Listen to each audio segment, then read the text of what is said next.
మాజీ ఎమ్మెల్యే రవీంద్రనాథ్ రెడ్డి అంటే మంత్రులే కాదు రాష్ట్రంతో హరించిపోయేది. ఈ కార్యక్రమాన్ని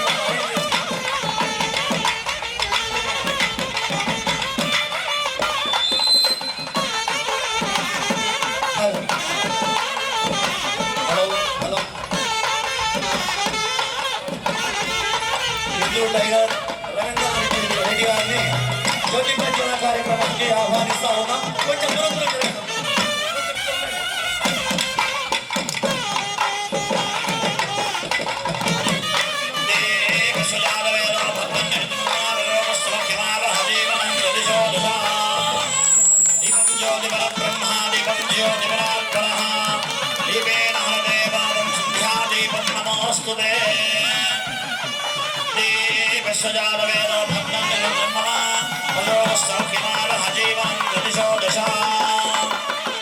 మామ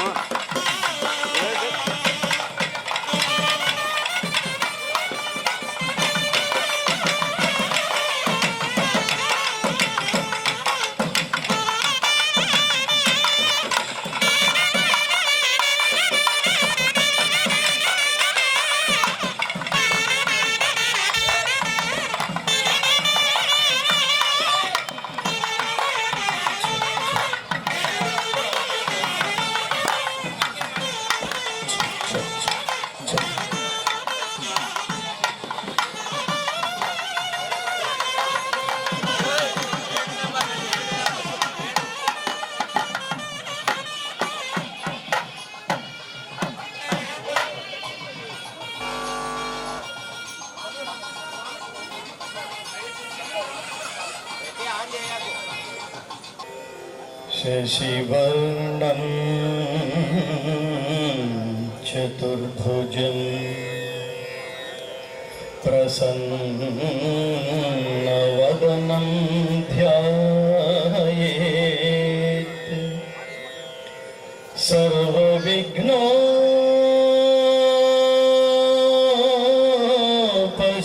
సర్వవిఘ్నోపశాంతయే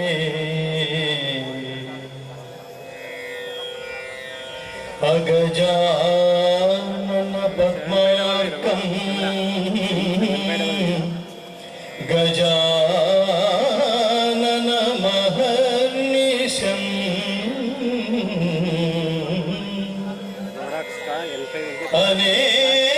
అనేకదం తం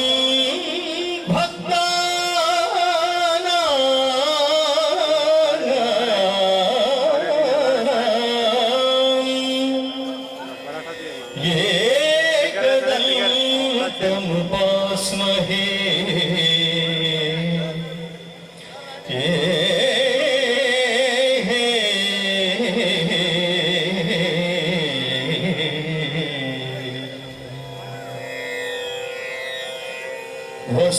వసుదేవసుతం దేవం కంసచాణూరమర్దనం దేవకీ పరమానందం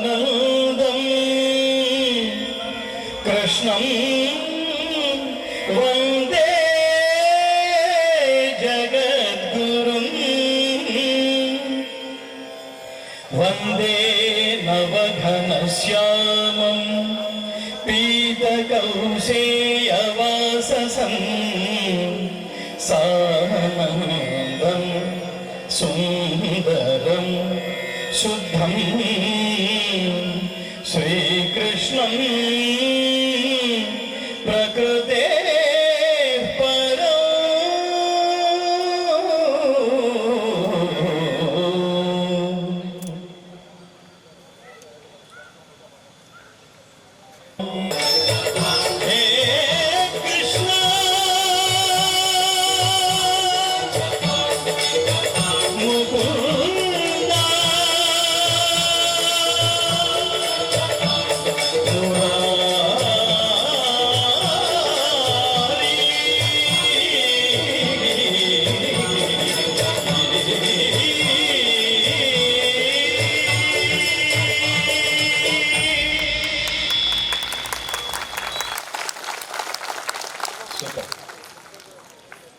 బట్టి నాకు మీకు అర్థమయ్యేది ఏమిటంటే తెలుగు వాడిని లేపడం కష్టం, లేస్తే ఆపడం కష్టం.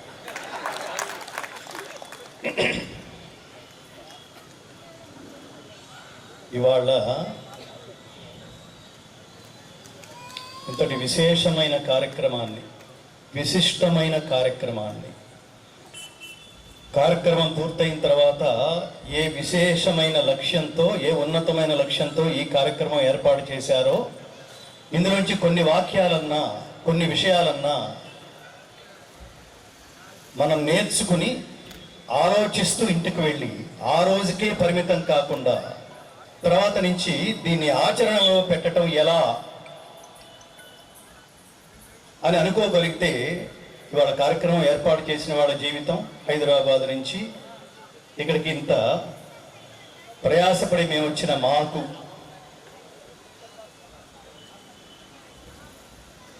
సంతోషం కలుగుతుంది.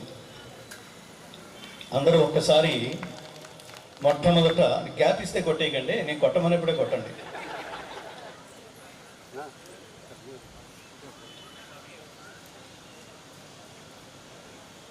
నన్ను పరిచయం చేస్తూ పెద్దలు అన్నారు, ప్రతివాడికి ఒక డిజిగ్నేషన్ ఉంటుంది. ఆఫీస్కి వెళ్ళిన తర్వాత అతను manager, general manager, subordinate, peon, assistant, ఇట్లా చాలా ఉంటాయి. రాజకీయాల్లో కూడా ముఖ్యమంత్రి, మంత్రి, ఎమ్మెల్యే, ఎంపీ, ఇలా చాలా ఉంటాయి. కానీ అన్నీ వదిలేసి ఇలాంటి కార్యక్రమాలకు వచ్చినప్పుడు మనందరి డిజిగ్నేషన్ ఒకటే. మనందరం ఎవరు? హిందువులం. చెప్పండి గట్టిగా. ఇందులో చాలా మందికి తెలియంది హిందూయిజం అనేది ఏదో మతం అనుకుంటున్నాం.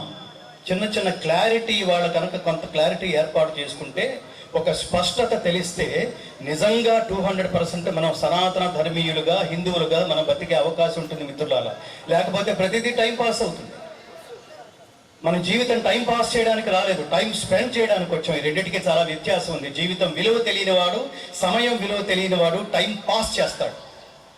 జీవితం విలువ తెలిసిన వాడు మాత్రం టైం స్పెండ్ చేస్తాడు. ఎంత కాలం ఇక్కడున్నామన్నది ఇంపార్టెంట్ కాదు, ఉన్న కాలంలో తిరిగి సమాజానికి ఏం చేశాము, సమాజం మనల్ని చూడంగానే ఏ రకంగా, ఏ డిజిగ్నేషన్తో గుర్తు పెట్టుకుంటోంది అనేది ఇంపార్టెంట్ మిత్రులారా. లేకపోతే జీవితం వృధా. మహాకవి శ్రీశ్రీ అంటాడు, ఎవ్వడికి ఉపయోగపడకుండా కేవలం వాడు బతుకున్నంతకాలం వాడి కోసం, వాడి కుటుంబం కోసమే బతికే వాడిని ఉద్దేశించి వాడిని తిడుతూ ఒక మాట అంటాడు. ఏమిటంటే, నీది ఒక బతుకేనా, కుక్కల వలె, నక్కల వలె, సందులలో పందుల వలె అనేస్తాడు. దానికి కారణం ఏమిటంటే, మిగతా చరాచర ప్రాణికోటి బతికేస్తున్నాయి, మనము బతికేస్తున్నాం. అంతేనా? ఇంతకంటే ఏమిటి తేడా లేదా? ఎంతో మంది మహానుభావులు చెప్తున్నారు కదా, జంతువునాం నరజన్మ దుర్లభం. 84 లక్షల రకాల జీవరాశుల్లో కనిపించని పరమాత్ముని ఉనికిని గుర్తించి గ్రహించి తపస్సు చేత ఆయన్ని చేరుకుని ఆయన ఆశీస్సులు పొంది, ఈ ఆశీస్సులు పొందటం పేరు మోక్షం.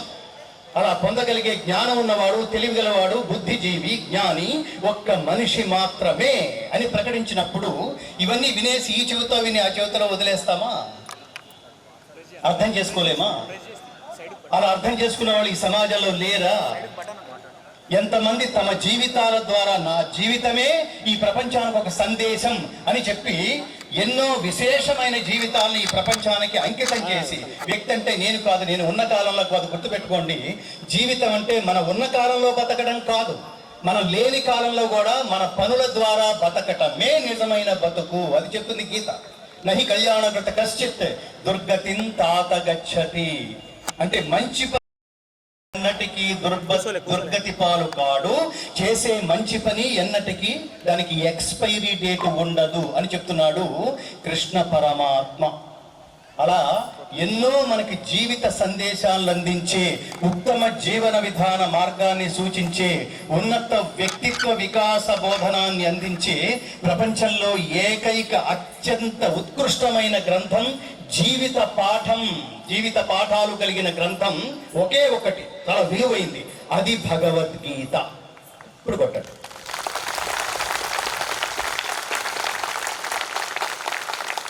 అసలు ఇందులో ఏమున్నాయి అని మా జీవితంలో మేము ఏం నేర్చుకున్నామో మా అనుభవాల ద్వారా అది మీతో పంచుకోవడం కోసం వచ్చాం మిత్రులారా. ఇదేదో టఫ్ సబ్జెక్ట్ అని, ఇదేదో మనకు అవసరం లేదని, లేదా ఇదేదో రిటైర్మెంట్ సబ్జెక్ట్ అని, ఇప్పుడు నేర్చుకోవడం వల్ల ఉపయోగం లేదని, తర్వాత చూద్దాంలే, తర్వాత చేద్దాంలే అని పోస్ట్ పోన్ చేయగలిగే గ్రంథం అని అనుకుంటాం. తర్వాత చూద్దాంలే అంటే చూపు ఉండదు మిత్రులారా. తర్వాత చేద్దాంలే అంటే లేవడానికి కూడా ఓపిక ఉండదు. అలాంటి కాలంలో భగవద్గీత చదివి ఏం చేస్తాం? భగవద్గీత అంటే కర్తవ్య బోధ. అది చదివి వెంటనే ఆచరించవలసిన గ్రంథం. ఆచరించడానికి జ్ఞానం ఉండాలి, బుద్ధి ఉండాలి, ఓపిక ఉండాలి. ఇవి ఏవీ లేని కాలంలో భగవద్గీతని 70 ఏళ్ళు దాటిన తర్వాత చదివి భలే చెప్పాడు అని చప్పట్లు కొడితే ఉపయోగం ఏముంది? ఇవాళ నేను ఈ వనపర్తిలో నేను అడుగు పెట్టగానే అత్యంత ఆత్మీయమైన ఆతిథ్యాన్ని అందించి సత్పురుషులు, మహాత్ములు, తమ జీవితాన్ని లోకం కోసం ధారపోసేవాళ్ళు, ఆధ్యాత్మిక జ్ఞానం కలిగిన వాళ్ళు, వాళ్ళని తమ ఇంట్లో అడుగు పెట్టించుకోవడం ద్వారా మంచి జరుగుతుందని, ఈ జ్ఞానాన్ని తర్వాత తరాల వాళ్ళకి కూడా అందజేయాలనే పరమ లక్ష్యం ఉన్న ఒక మహాత్ములు ఇవాళ నా పక్కనే కూర్చుని ఉన్నారు. రావుల శ్రీ రవీంద్రనాథ్ రెడ్డి గారు. 3 టర్మ్స్ చిన్న విషయం కాదు అది. ఒక టర్మ్ ఎంత చేసినా రెండో టర్మ్లో మనం అక్కడ కూర్చుంటామనే అనే ఒక కన్ఫర్మేషన్ లేదు మనకి, ఒక ధైర్యం లేదు. ఇవాళ ప్రభుత్వాలు చూస్తున్నాం మనం. 6 నెలలు ఎలక్షన్స్ దగ్గర పడుతున్నాయనగా మద్యం, డబ్బు, ఇష్టం వచ్చినట్టు ప్రజల బలహీనతల్ని క్యాష్ చేసుకుని అనేక ప్రయత్నాలు చేసినప్పటికీ తర్వాత ఆ సీట్లో కూర్చుంటామనే గ్యారంటీ లేదే. అలాంటిది శ్రీరామచంద్రుడు 11,000 సంవత్సరాలు పరిపాలించాడా? హౌ అన్నాను చూడండి. How it can be possible అంటే మీరు గుర్తుపెట్టుకోండి, చిన్నవి మన పిల్లలకి నేర్పించాలి, తర్వాత తరాల వాళ్ళకి ఖచ్చితంగా నేర్పించి తీరాలి. ఇవాళ ఎందుకు ఇలాంటివన్నీ చెప్పాల్సి వస్తుందంటే, ఎందుకు ఇలా మనం గుర్తు చేసుకోవాలి అంటే, నేటి తరం తల్లిదండ్రులు తమ విలువైన కాలాన్ని అంతకంటే విలువైన తమ బిడ్డలతో కేటాయించట్లేదు మిత్రులారా.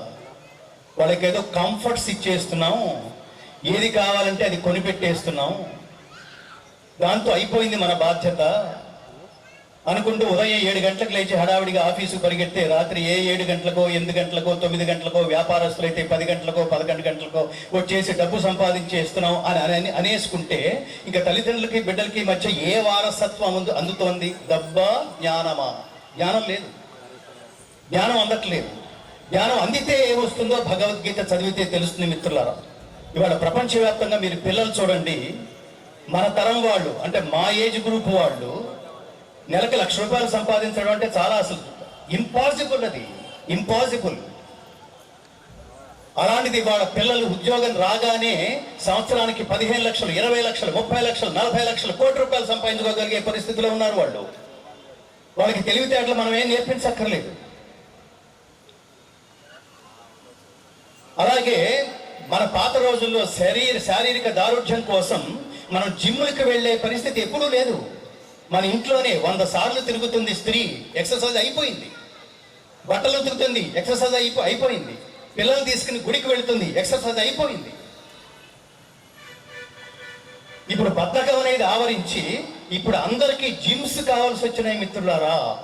ప్రకృతికి ఎదురు ఈదుతూ ప్రకృతి ఏదైతే మనకి చెప్తుందో అవన్నిటినీ వదిలేసి మోడర్న్ పేరుతో ఏది పడితే అది తినటం, ఎప్పుడు పడితే ఎప్పుడు తినటం, ఏది పెట్టినా తినేయటం, ఎప్పుడు పడితే అప్పుడు తినేసేయటం. రోజుకి 24 గంటలు లోపల పిండి మరి ఆడుతూ ఉంటుంది. అలా చేయడం కరెక్టేనా? కాదని చెప్తోంది గీత. యుక్తాహార విహారస్య యుక్త చేష్టస్య కర్మసు యుక్త స్వప్నావబోధస్య యోగో భవతి దుఃఖః.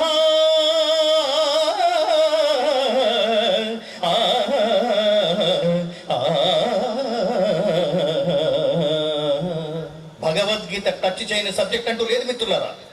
భగవద్గీత అదేదో కృష్ణుడు అర్జునుడికి ఉపదేశించాడు, ఏదో బావా అనుకునే వాళ్ళిద్దరి మధ్యన సంవాదం అనుకుంటాం. కాదు, అర్జునుని నిమిత్తంగా చేసుకుని శ్రీకృష్ణ పరమాత్మ ప్రపంచ మానవాళికి బోధించిన దేశ కాల జాత్యాదులకు అతీతమైన ఎక్స్పైరీ డేట్ లేని ఒకే ఒక్క అత్యున్నతమైన గ్రంథం భగవద్గీత.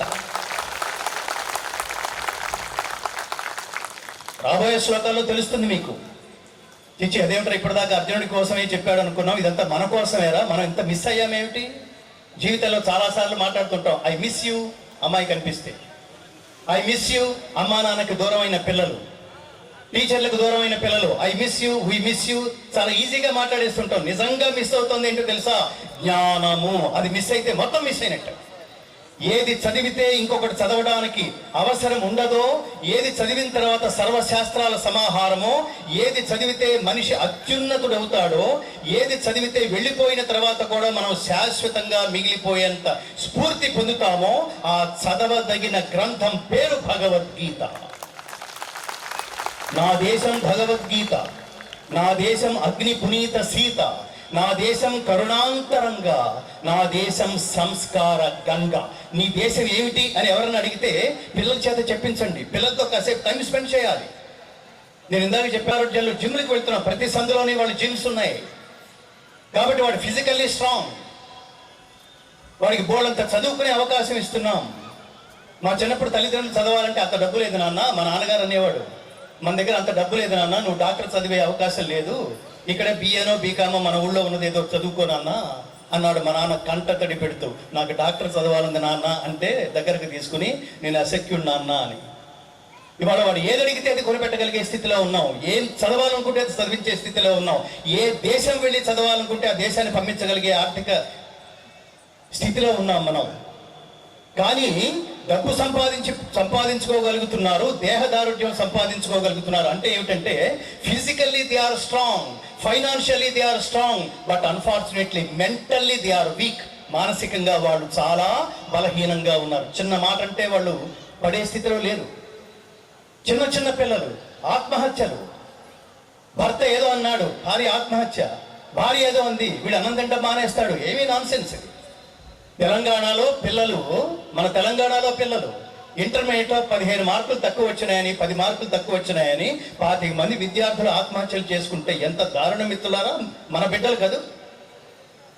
ఎందుకు జరుగుతుంది ఇలా అంటే తల్లిదండ్రులు పిల్లలతో వీలైనంత సమయాన్ని గడపకపోవడమే. గడిపితే ఏమవుతుందంటే నాకేం జరిగినా, నాకు ఎలాంటి కష్టం వచ్చినా, నాకు ఎలాంటి మానసికంగా ఒత్తిడి వచ్చినా మా నాన్న ఉన్నాడు, మా అమ్ముంది, they are my best friends అనుకునేట్టు మన బిడ్డల్ని పెంచుతున్నామా లేదా ఒక్కసారి చెక్ చేసుకోండి. అంత టైం వాళ్ళ కోసం కేటాయిస్తున్నామా లేదా చెక్ చేసుకోండి. ఎవరికి కావాలరా ర్యాంకులు? పిల్లలకి బాల్య దశ నుంచే నేర్పించవలసింది, నానా నువ్వు చదువుకుంటే జ్ఞానం కోసం చదువు, ర్యాంకుల కోసం కాదు. అది చదవడం ఎలాగో చెప్పండి. శ్రద్ధావా లభతే జ్ఞానం తత్పర సంయతేంద్రియ జ్ఞానం లబ్ధ్వా పరాం శాంతిం అచిరేణాధిగచ్చతి. భగవద్గీత. ప్రపంచంలో ఏ విషయమైనా నేను ఫలానా చోట నుంచి ఒక వాక్యం విని భలే ఇన్స్పైర్ అయ్యానండి అని ఎవడన్నా అనమనండి, దానికి స్ఫూర్తి భగవద్గీతలో ఉంటుంది. ఎవడో చెప్పక్కర్లేదు. ఐఫోన్ కావాలంటే అమెరికా వెళ్ళి కొనుక్కోండి, ఇంకో ఏదైనా వస్తువు కావాలంటే ఇంకో దేశం వెళ్ళి కొనుక్కోండి. కానీ జ్ఞానం కావాలంటే ప్రపంచం అంతా ఒకే దేశానికి రావాలి, అది మన భారతదేశం.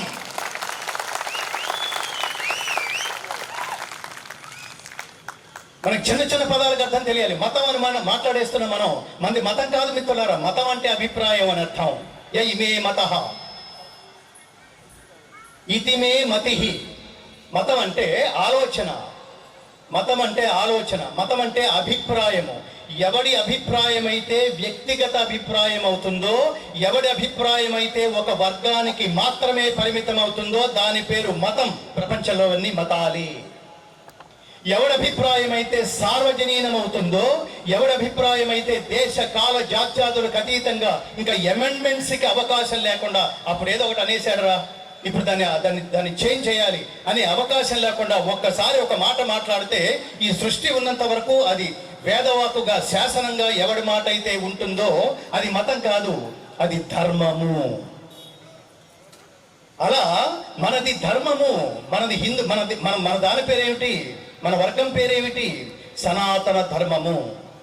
మతం అని ఎందుకంటున్నాం? మనం ఇతర దేశాల నుంచి మన దేశానికి తరలి వచ్చి దుర్మార్గంగా మనలోనే ఉండి మనల్ని నాశనం చేయడానికి అనేక రకాలుగా ప్రయత్నించిన వాళ్ళు ఇవాటికి మనం కావలించుకుంటూనే ఉన్నాం. తప్పులేదు. ఆత్మౌపమ్యేన సర్వత్ర సమం పశ్యతి యః అర్జున సుఖం వా యది వా దుఃఖం సయోగి పరమో మతః. అసలు భారతదేశం ఎంత గొప్పదో తెలుసా మిత్రులారా? ఎంత గొప్పదో తెలుసా? మీ దేశంలో ఉండటానికి ఇష్టపడం, మీ దేశం అంటున్నాడు చూడండి వాడు. మీ దేశంలో ఉండటానికి ఇష్టపడం. ఇక్కడ ఈ దేశంలో భూమి సగం భూమి, కొంత భూమి మాకు ఇచ్చేయండి. మా మతస్థులకి ఈ భూమి, మా మతానికి, మా మతం మీ దేశం నుంచి మేము విడిపోతాం, మా మతం మాకు ఇచ్చేయండి, మా దేశం మాకు ఇచ్చేయండి, మా మొక్క మాకు ఇచ్చేయండి అంటే అలాగే అని చిరునవ్వుతో ఒక మొక్క ఇచ్చేసాం. అది పాకిస్తాన్ అయింది.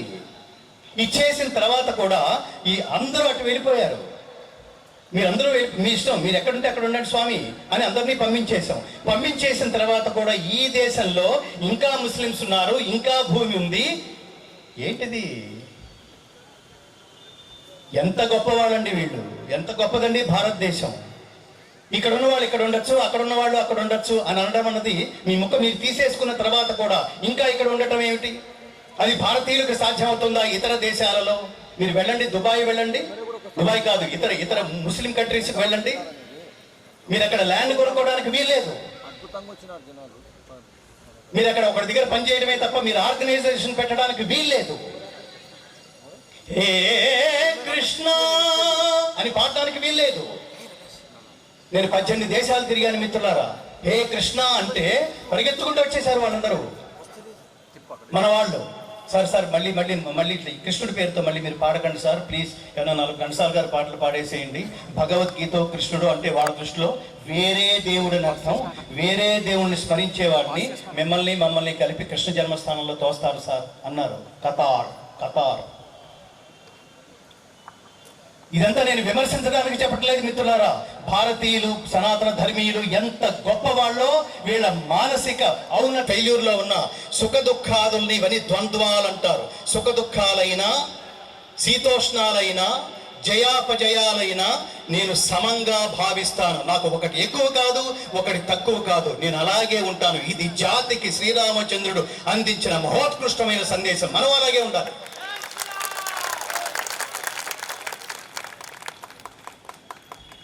ఎందుకు అక్కడ దాకా వెళ్ళాం మనం? 10 మార్కులు తక్కువ వస్తే పిల్లలు ఏంటి ఆత్మహత్య చేసుకుంటారా? ఎంత దారుణం అండి. సో వాట్ అనుకోవాలి కదా. ఎప్పుడు అనుకుంటారు అది? తల్లిదండ్రులకి పిల్లలకి మధ్య గ్యాప్ పెరిగితే ఇలా తక్కువ వస్తే నాన్న ఏమన్నా అనుకుంటాడేమో, పరువు పోతుందేమో, అమ్మా నాన్నల మధ్య నేను వాళ్ళ ఎదురకుండా నేను నిలబడి నా మొహం చూపించలేనేమో అనుకుంటే వెంటనే ఆత్మహత్యే. వాళ్ళకి చెప్పాలి. స్థితప్రజ్ఞత అంటే ఏమిటంటే, మీరు గుర్తుపెట్టుకోండి, మనం తపస్సు చేస్తే పరమాత్ముడు ప్రత్యక్షం కాలేదు అంటే దాని అర్థం పరమాత్ముడు లేడని కాదు, దేవుడు లేడని కాదు.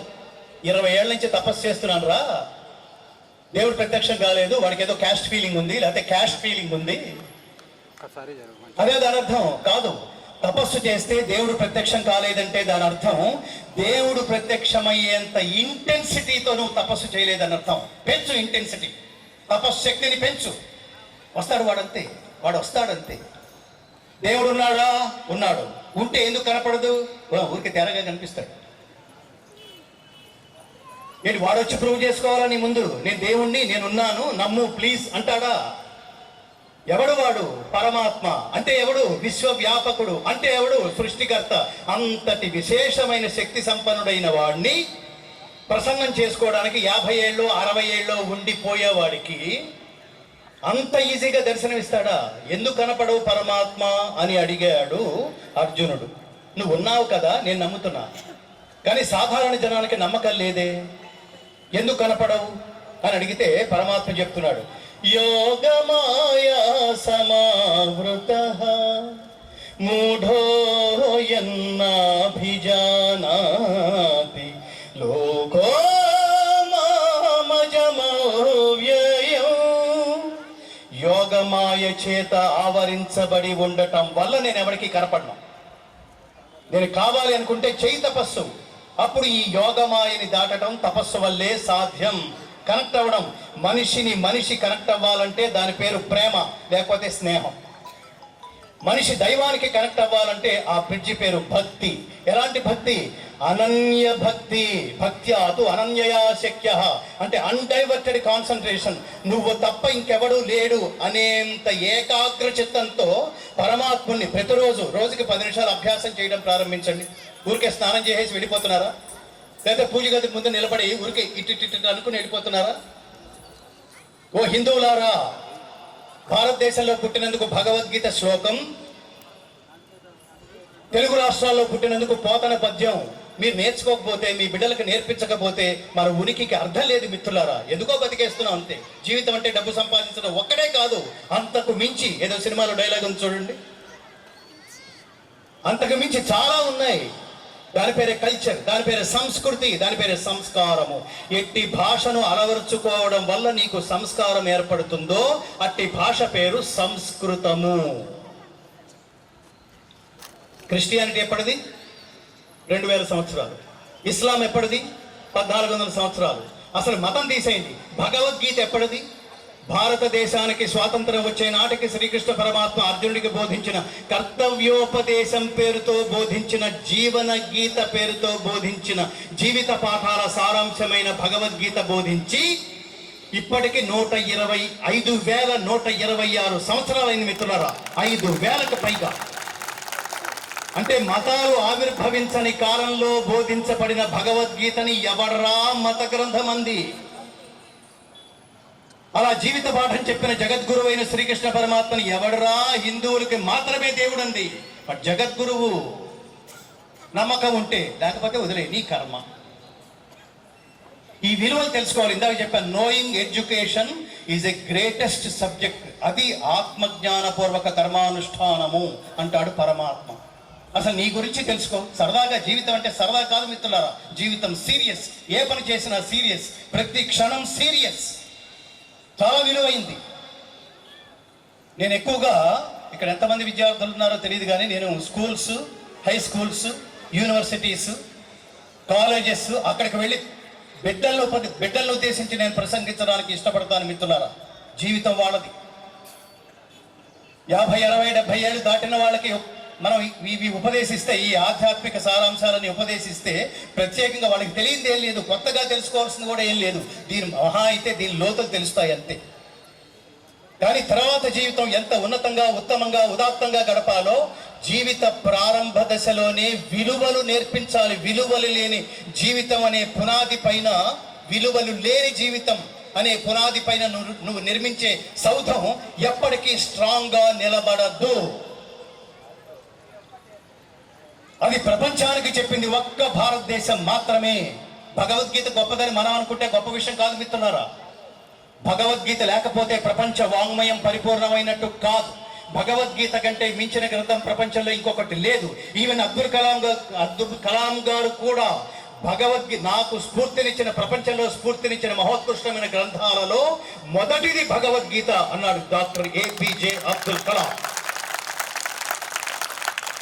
ఎందుకంటారో తెలుసా? సార్వజనీనత లేకపోతే, యూనిక్నెస్ లేకపోతే ఆ మాట ఎవడో అనలేడు.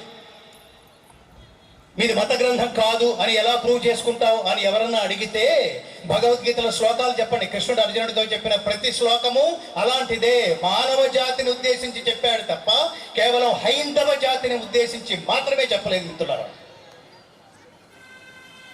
యద్యదాచరతి శ్రేష్ఠః తత్తదేవేతరో జనః సయత్ ప్రమాణం కురుతే లోకస్తదను వర్తతే.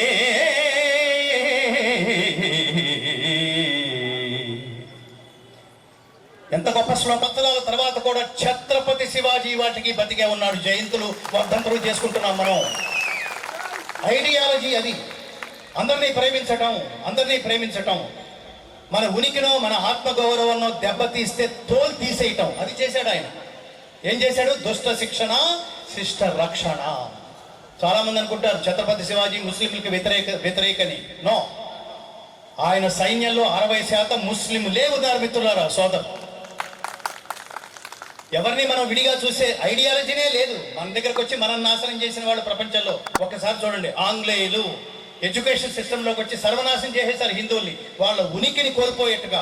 ఆ అంటే అమ్మ, ఆ అంటే ఆవు, ఈ అంటే ఇల్లు, ఈ అంటే ఈశ్వరుడు. అలాంటిది ఈ దేశంలో ఏం చేశారు తెలుసా? ఈ అంటే ఈశ్వరుడు అంటే వాడు ఒక మతానికే చెందినవాడని, మిగతా మతాలందరూ వాళ్ళు అరుస్తున్నారని, ఏడుస్తున్నారని, బాధపడుతున్నారని మనవాళ్లే ఏడ్చి ఈ అంటే ఈశ్వరుడు తీసేశారు, ఈ అంటే ఈగా అని చేర్చారండి. దేనికి? తోలుకోవడానికి. హిందూయిజం సర్వనాశనం అయిపోయి వాళ్ళ నిర్వీర్య స్థితిలో ఉండటానికి కారణం హిందువులే, బయట వాళ్ళు కాదు. అందుకనే ఉత్తిష్ట జాగ్రత్త ప్రాప్య వరాన్ని బోధత. ఎందుకు వివేకానందుడు అన్నాడు? ఎందుకు ఉపనిషత్తులు చెప్పినాయి? అసలు ముందు నీ గురించి నువ్వు తెలుసుకోవడం ప్రారంభిస్తే నిన్ను నువ్వు ప్రేమించుకోవడం ప్రారంభిస్తావు. మిత్రులారా, ఆత్మ గౌరవం లేని జీవితం ఎందుకురా నాన్న? ఏ ఇంట్లో పుట్టావో బిడ్డలారా, ఏ ఇంట్లో పుట్టారో ఆ ఇంటికి, ఆ ఇంటి పేరు తీసుకొచ్చేంత కృషి చేయండి నాన్న. అది జీవితం. జస్ట్ ఉద్యోగం చేసేసి శాలరీ సంపాదించేసి మనకు కావాల్సిన కొనేసుకుంటే జీవితం అయిపోతుందా? మిగతా జంతువుల్లాగా పోమా? మన ఊళ్ళోకి అడుగు పెడితే మన ఊళ్ళో వాళ్ళందరూ మనని గుర్తుపెట్టి పేరు పెట్టి నమస్కారం చేయాలి. అలా ఎంతమందికి చేస్తున్నారు? అంటే నీ ఉనికి కాపాడుకునే ప్రయత్నం చేయట్లేదన్నమాట. అది నేర్పించాలి మన బిడ్డలకి. ఏ ఇంట్లో పుట్టావో ఆ అమ్మ విలువ తెలుసుకో, ఏ ఇంట్లో పుట్టావో ఆ నాన్న విలువ తెలుసుకో. ఇది జస్ట్ మాటలు కాదు మిత్రులారా, వేదం చెప్తోంది. వేదం ఎంతమందికి తెలుసు? చేతులు ఎత్తండి అంటే చేతులు ఎత్తలేకపోవచ్చు, కానీ వేదం అందరికీ తెలుసు. వేదాల సారాంశమైన ఉపనిషత్తుల్లో ప్రధానమైన ఉత్తమ జీవితం గడపడం ఎలా అని మనందరికీ చెప్పిన ఉపనిషత్తు ఏమిటో తెలుసా? తైత్తరీయ ఉపనిషత్తు. ఆ ఉపనిషత్తు ఏం చెప్తుందో తెలుసా? మొట్టమొదటి మాటే మాతృదేవో భవ. ఇదిరా మంత్రం అంటే.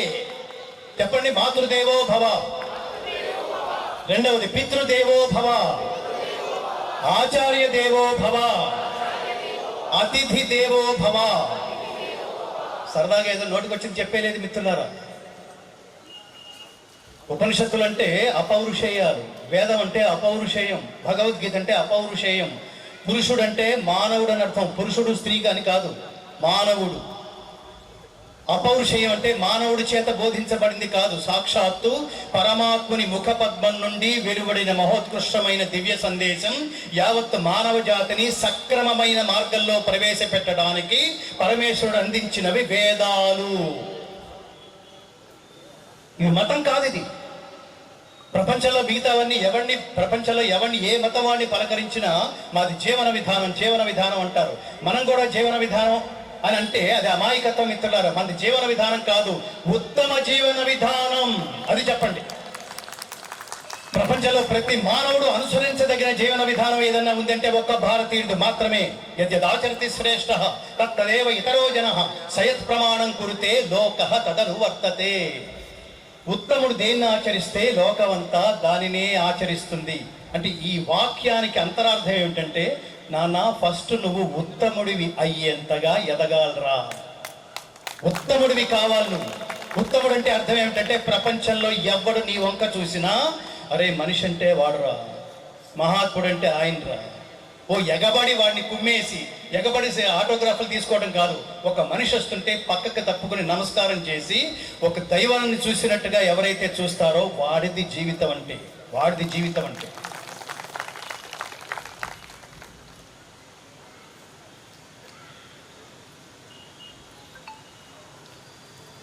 ఇగో ఈ మహానుభావుడికి మీరు చప్పట్లు కొట్టి ఆశీర్వదించాలి, అభినందించాలి.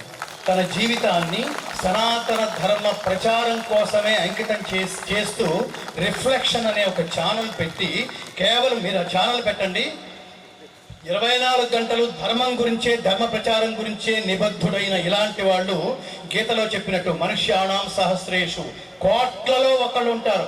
అలాంటి కోట్లలో కోటికొక్కడు ఈ మహానుభావుడు.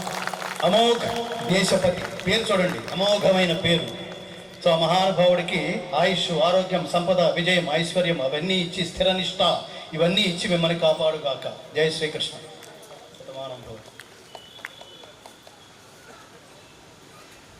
కాబట్టి సరదాగా చెప్పేయలేదు. ముందు వేదం ప్రారంభించిందే మాతృదేవో భవ అన్నాం. అంటే తల్లిని దేవుడితో పోల్చారు.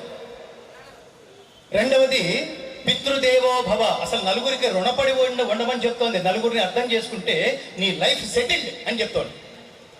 ఎవరా నలుగురు అంటే, మొదటిది మాతృదేవో భవ. మాతృదేవత అమ్మ, శక్తివంతమైన ప్రాణం, జన్మ ఈజ్ అమ్మ, మదర్. ఎందుకన్నారు? నాన్న పితృదేవో భవ ఎందుకన్నారు? మన జ్ఞానం నేర్పించే ఆచార్య దేవో భవ ఎందుకన్నారు? అతిథి దేవో భవ ఎందుకన్నారు? లోక జ్ఞానాన్ని మన ఇంటికి తీసుకొచ్చి చూపించి నేర్పించే పంచుకునే అతిథిని దేవుడని ఎందుకన్నాము? ఊరికే సరదాగా నేసామా? కాదు. వీళ్ళందరినీ దేవుడితో పోల్చారు అంటే దాని అర్థం ఏమిటంటే దేవుడికి ఏదో క్యారెక్టర్ ఉందన్నమాట. అందుకని ఆయనతో పోల్చారు.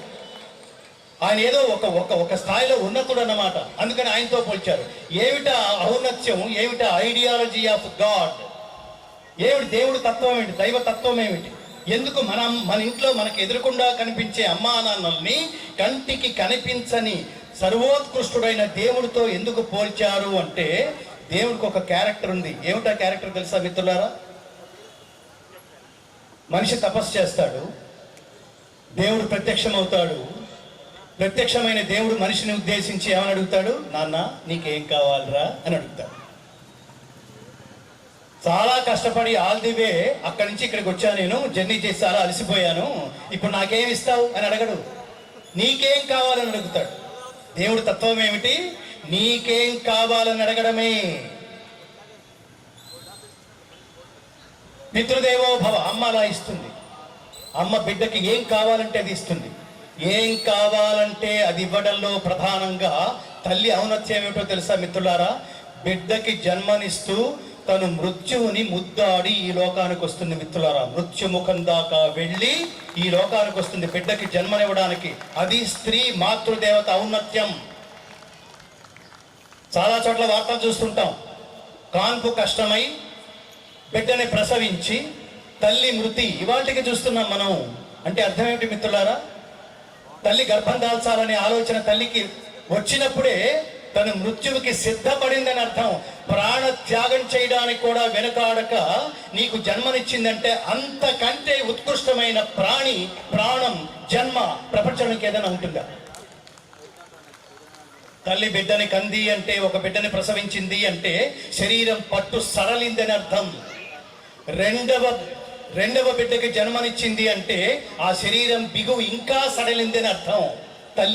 తల్లి గ్లామర్, తండ్రి గ్రామర్. తన గ్లామర్ని కూడా పడంగా పెట్టి బిడ్డకి జన్మనిస్తుంది. బిడ్డ ఈ లోకంలోకి వచ్చిన మార్కులు తల్లి కడుపున తల్లిపోయేంత వరకు తల్లి కడుపు మీద అలాగే ఉంటాయి. తన జన్మని నీకు జన్మ ఇవ్వడం కోసం తన జన్మకి పణంగా పెట్టిన తల్లికి తిరిగి ఏమి ఇవ్వగలం నాన్న? ఏమి ఇవ్వగలం? ఎవరో ఒక మహానుభావుడు అన్నాడు, తల్లి రుణం తీర్చుకోవాలంటే మళ్ళీ జన్మెత్తి తల్లికి తల్లి పుడితే తప్ప రుణం తీరదుట. ఇక్కడితో అయిపోలేదు. మాతృభాష ఆవిడే నేర్పుతుంది. మాతృశబ్దం అంత ఉత్కృష్టమైంది. భాష అదే నేర్పుతుంది. స్పర్శ ఆవిడే నేర్పుతుంది. నీకు ఎప్పుడు ఏది కావాలో అది సమకూరుస్తుంది. చివరికి నువ్వు స్కూల్లో జాయిన్ అయ్యే టైంకి నీ బాక్స్ సిద్ధం చేసి నిన్ను ఆటోలోనో బస్సులోనో పంపించేంత వరకు, నీకంటే ముందు లేచి ఇవన్నీ సిద్ధం చేసి నిన్ను పంపించేంత వరకు పచ్చి మంచినీళ్ళు కూడా ముట్టదు మాతృదేవత. అది త్యాగం. అంటే ప్రతిఫలాపేక్ష లేకుండా ప్రేమని పంచేదే తల్లి అయితే, మన జ్ఞాన దృష్టితో చూడగలిగితే ప్రకృతిలో ఇలాంటి తల్లులు చాలా ఉన్నాయి అని చెప్తారు నారాయణ రెడ్డి గారు, తెలంగాణ మహాకవి. ఏమిటో తెలుసా తల్లులు? ప్రకృతి నిండా ఉన్న తల్లులు ఏమిటో తెలుసా? కణకణలాడే ఎండకు శిరసు మాడిన, మనకు తన నీడను అందించే చెట్టే అమ్మా. చారెడు నీళ్ళైన తాను దాచుకోక జగతికి సర్వస్వం అర్పించే మబ్బే అమ్మా. ఆ అమ్మలనే మించిన మా అమ్మకు రుణుకోలేను ఏ జన్మకు.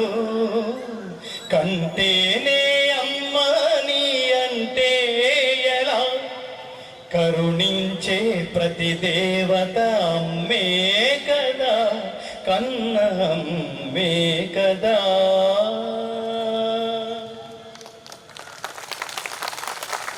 కణ కనకనలాడే ఎండకు శిరసు మాడినా మనకు తన నీడను అందించే చెట్టే అమ్మ. పిల్లలకి చెప్పాలి ఇవన్నీ. ప్రకృతిలో ఇన్ని అమ్మలు ఉన్నాయన, ఇవే సంస్కారం. ఇవి పుస్తకాల్లో ఉండదు. పుస్తకాల్లో చదువు మాత్రమే, విద్య మాత్రమే ఉంటుంది, జ్ఞానం ఉండదు.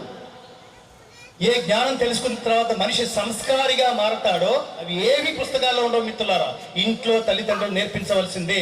మీరు బిజీనా, అలాంటి బిజీ అయినా ఏది అడిగినా బిజీగా ఉన్నానని చెప్పే తల్లిదండ్రులు గడుపుని ఏ పిల్లలు అయితే పుడతారో అంతకంటే దురదృష్టవంతులు ఇంకొకరు లేరు నాన్న, ఇంకొకరు లేరు. పరోపకారాయ చరంతి గావహ, గోవులు పాలిస్తున్నాయి. వాటి దూడల కోసం కాదు, మనల్ని దూడల్లాగా మేపటం కోసం. పరోపకారాయ వహంతి నద్య, నదులు ప్రవహిస్తున్నాయి. వాటి కోసం కాదు, మన దాహార్తిని తీర్చడం కోసం. అవి లేకపోతే మన బతుకే లేదు. పరోపకారాయ ఫలంతి వృక్షాహ, వృక్షాలు పళ్ళనిస్తున్నాయి. వాటి కోసం కాదు, మనం తినడం కోసం.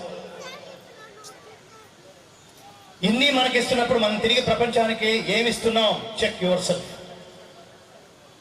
అందుకనే మనం 100 రూపాయలు సంపాదిస్తున్నాం అంటే చాలా మంది చాలా ప్రగల్భాలు పలుకుతుంటారు. నా దగ్గర లక్షల కోట్లుంటే నేనే సీఎం అయిపోతే చాలా చేసేసి ఉండేవాడిని ఈ జనాలకి. ఎన్ని ప్రగల్భాలో, ఎన్ని ప్రగల్భాలో. ప్రస్తుతం నీ దగ్గర 100 రూపాయలు ఉన్నాయిరా నీ జేబులో. ఇప్పుడు ఏం చేస్తున్నావో చెప్పు. ఒక 10 రూపాయలకి ఏమైనా చేస్తున్నావా? ఎవరికైనా ఇస్తున్నావా? సమాజంలోకి వెళ్ళి కదా మనం సంపాదిస్తోంది. తిరిగి సమాజానికి ఏమిస్తున్నావు? ఈ బాధ్యత మనకు లేదా? అది చెప్తుంది భగవద్గీత. మాతృదేవో భవ, తల్లికి తిరిగిచ్చేయి. పితృదేవో భవ, నాన్న కూడా అంతే. పొద్దున పోతున్నాడు, రాత్రి ఎప్పుడో వస్తున్నాడు, కష్టపడుతున్నాడు, సంపాదిస్తున్నాడు. ఎన్ని అవమానాలు పొందాడో బయట, ఎన్ని విమర్శలు పొందాడో, ఎన్ని సత్కారాలు పొందాడో, ఎన్ని చీత్కారాలు పొందాడో, ఎన్ని కష్టాలు ఎదుర్కొన్నాడో. అమ్మ బయటకి ఏడుస్తుంది, నాన్న కూడా బయటకు ఏడిస్తే ఏంట్రా ఆడపిల్లలాగా అంటారని తన లోపల ఏడుస్తాడు. ఇంత కష్టపడి సంపాదించిన డబ్బంతా ఎవరికి ఇస్తున్నాడు? పిల్లలకే, వీళ్ళ ఎదుగుదలకే. నాన్న కూడా, అందుకని నాన్నకు కూడా ఇవ్వడమే తెలుసు, తీసుకోవడం తెలియదు. అందుకని పితృదేవో భవ. అలాగే స్కూల్కి వెళ్ళాం.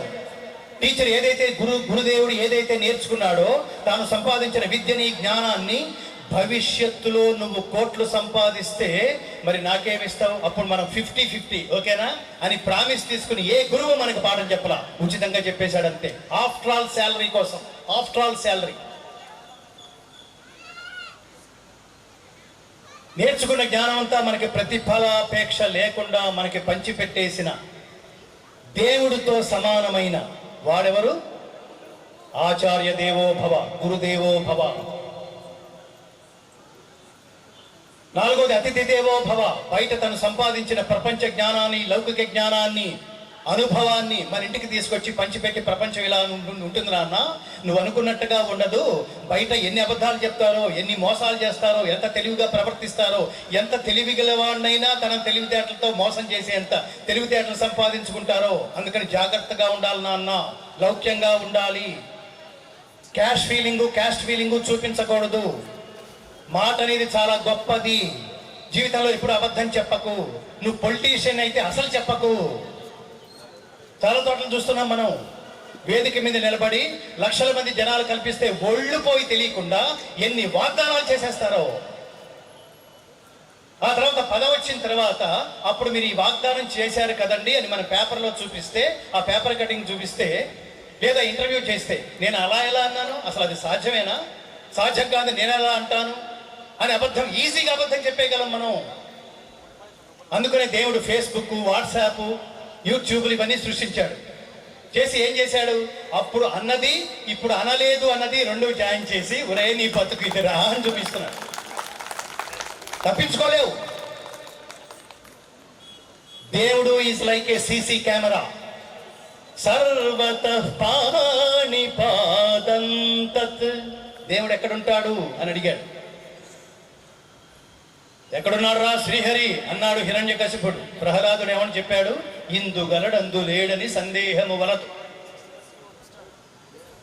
ఎందెందు వెతకి చూచినా అందందే గలడు చక్రి సర్వోపగతుండు ఎందెందు వెతకి చూచినా. దానవాగ్రని వింటే, దేంతో వింటే? మనసుతో వింటే. దేంతో చూస్తే? జ్ఞాన దృష్టితో చూస్తే సర్వం వ్యాపించి ఉన్నాడు పరమాత్మ. సర్వతః పాణి పాదం తత్, సర్వతోక్షి శిరోముఖం, సర్వత శృతిమల్లోకః, సర్వం ఆవృత్య తిష్టతి. తన ఊరువులతో, ముఖాలతో, చక్షువులతో, కర్ణాలతో, బాహువులతో ఈ లోకమునందంతటా వ్యాపించి ఉన్నాడు. సీసీ కెమెరాలు రాత్రిపూట పనిచేయకపోవచ్చు, క్లారిటీ లేకపోవచ్చు, కానీ పరమాత్మ అనే CC camera full HD technology. అందుకని ఆవేశంలో మాట్లాడినా కూడా గుర్తుపెట్టుకోండి, జనాలను చూసి ఆవేశంగా స్టేజ్ మీదకి వచ్చి ఏదో మాట్లాడేశాం, ఏదో వాగ్దానం చేసేసాం. పిల్లలకి నేర్పించవలసింది ఏమిటో తెలుసా? ఆవేశంలో వాగ్దానం చేసినా దాన్ని నిలబెట్టుకునే క్యారెక్టర్ సంపాదించనన్నా. క్యారెక్టర్ అది చెప్తుంది భగవద్గీత. ఈ భగవద్గీతని ఘంటసాల వెంకటేశ్వరరావు గారైన మహాత్ముడు మనం అడగకుండానే 700 శ్లోకాల భగవద్గీతలో 106 శ్లోకాలని భక్తి రసోత్కృష్టంగా గానం చేసి తెలుగు జాతికి అందించేంత వరకు భగవద్గీత అదేదో వృద్ధుల సబ్జెక్ట్ అని, లేదా పరమాత్మని సమీపించడానికి వయస్సు దగ్గర పడిన వాళ్ళ చేతుల్లోనే కనిపిస్తోందని.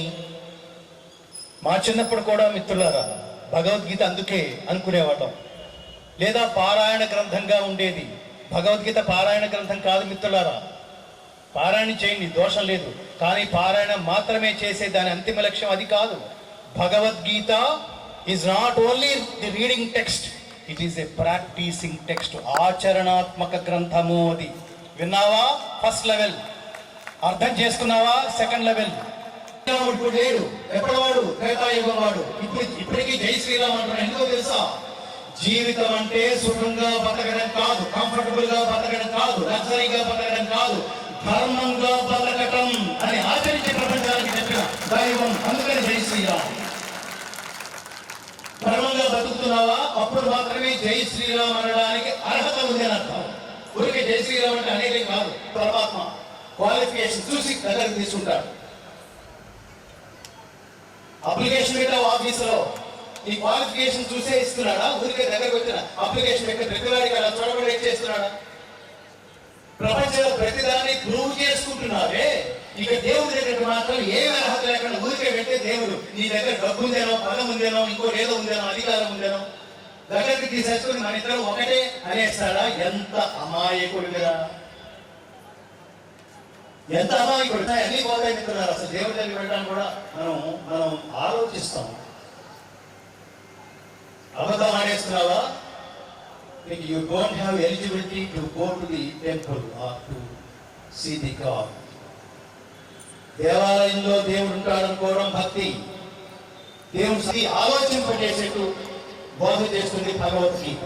దీని విలువ తెలుసుకోవాలంటే వెళ్ళండి ఇతర మతాల్లోకి. ఇతర మత గ్రంథాలు ఏం చెప్తున్నాయి చూడండి.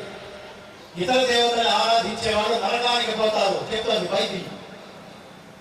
ఇతర దేవతలు ఆరాధించే వాళ్ళని రాళ్లతో ఒకటి చంపండి చెప్తోంది బైబిల్. మీకున్న మానసిక వైశాల్యం అదే. అయినా సరే దాంతో సంబంధం లేకుండా మనం కలుపుకున్నాం. కలుపుకున్న తర్వాత జరిగింది ఏంటి? అంటే అమ్మ తీసేశారు. ఏం పెట్టారు? Falling down.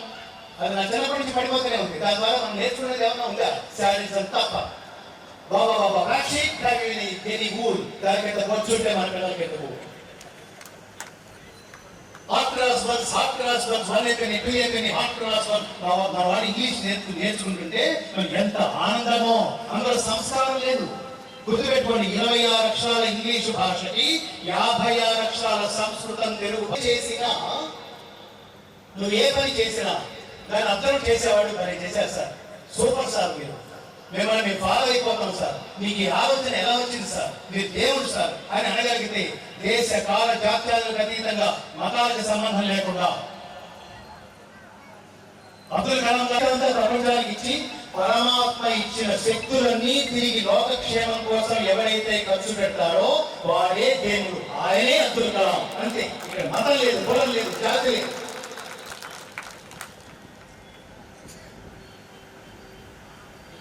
ఇంకొక మతం చెప్తోంది, మా మత సిద్ధాంతాల ప్రకారం స్త్రీ పురుషులు సమానం కాదు, స్త్రీలు బిడ్డల్ని కంటానికి మాత్రమే పనికి వస్తారు. అబూ బకర్ ముసలియార్, జమైత్ సున్నీ ఉలేమా అధ్యక్షుడు.